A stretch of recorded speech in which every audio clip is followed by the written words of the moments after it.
Alcuni membri del gruppo Rialziamoci, che contiene le categorie più colpite dalle restrizioni per contenere il contagio da coronavirus, si sono ritrovati davanti alla sede della Protezione Civile di Marghera per chiedere alla Regione che si faccia portavoce delle loro istanze. Chiarezza in primis. Secondo me l'errore che fanno oggi come oggi è proprio fare i decreti e poi non spiegarli verbalmente, semplicemente, cioè spiegando: il parrucchiere può aprire così, così e così, il ristorante deve aprire così, così, così. Noi siamo gente semplice, non siamo tutti laureati e avvocati, questo è il discorso. I commercianti hanno fatto una richiesta all'assessore Lanzarin, che ieri ha incontrato anche i parrucchieri. Secondo noi bisogna sederci a un tavolo che sia dalla protezione civile, delle istituzioni più alte, trovarci e capire per ogni tipologia di attività ci sono delle soluzioni diverse, alternative.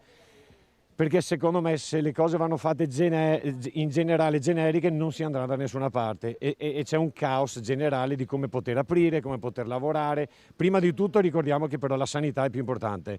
Noi non stiamo qui a chiedere solo soldi, aiuti, fondo perduto, tassi, interessi zero sulle banche. Noi chiediamo di essere ascoltati e trovare tutti assieme la soluzione. Chiediamo sì di riaprire trovando il sistema migliore, o se no di rimanere chiusi e aspettare quando è finito tutto. Naturalmente lì dobbiamo sederci a un tavolo e decidere affitti, bollette, dipendenti, buste paghe, contributi, tasse e tutto.